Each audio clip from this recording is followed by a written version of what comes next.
Juga ongkosnya pertama inflasi karena uang beredar naik, kemudian yield SBN-nya juga naik, lantas risiko rating kita turun, sehingga nanti ongkos pinjam juga naik.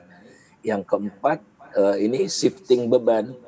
Jadi sekarang pemerintah tetap tidak mau puasa terlalu lama. Nah, yang beban-beban ini dialihkan ke pemerintahan yang akan datang, kasihanlah gitu. Tadi saya ingin menambahkan satu lagi tentang kualitas spending.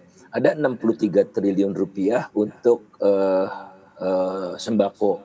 Jadi dikasih rakyat itu sembako. 63 triliun itu kan kalau pemerintah beli sembakonya dari pabrik gitu ya, dari Indofood, dari mana-mana gitu, yang akibatnya apa? Warung-warung, pasar tradisional jadi sepi, kehilangan kucuran 63 triliun. Kalau rakyat dikasih uang, rakyat masing-masing beli. Kemudian setiap rakyat juga kan kebutuhannya beda-beda. Kalau yang punya bayi, dia akan perbanyak alokasinya untuk susu. Kalau yang diabetes, dia tidak perlu beras, tidak perlu gula gitu. Jadi tolong diberikan kepada rakyat langsung dan rakyat yang belanja ke warung-warung tetangga dan pasar tradisional. Oke.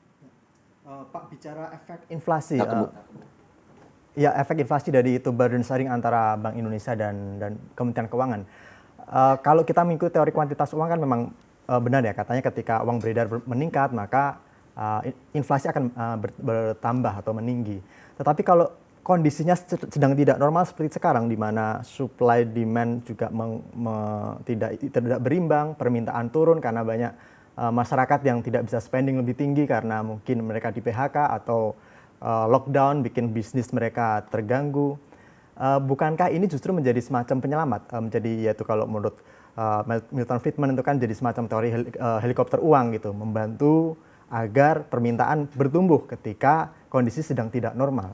Bukankah ini sebenarnya lebih kepada expected inflation kalau kita bicara soal inflasi? Atau menurut Anda ini betul-betul inflasi yang sifatnya ada di dalam ini ya, dalam perekonomian nantinya?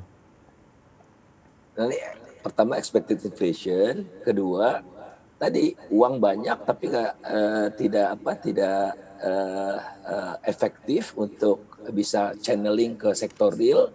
Jadi supply uangnya bisa tidak terserap kan. Oleh karena itu money supply-nya dari makin jomplang dibandingkan dengan demand for money-nya. Jadi yang spending tetap pemerintah gitu ya. Spending pemerintah beli sembako, kan rakyatnya nggak bisa beli sembako. Pemerintah yang beli sembako, pemerintah yang beli semen, pemerintah yang beli batu baja, besi baja gitu. Kemudian terjadilah efek crowding out juga gitu. Jadi mau tidak mau dalam kondisi seperti sekarang ya terpaksa harus kita jaga betul gitu ya inflasi ini, karena inflasi yang sudah di bawah 3% ini modal dasar gitu. Kalau negara-negara lain ada yang terkena inflasi lebih tinggi gitu, itu lebih susah menyelesaikannya. Oleh karena itulah menurut saya betul-betul harus dijaga ya, harus dijaga benar nih. Kemudian juga kaitannya dengan exit plan-nya nanti.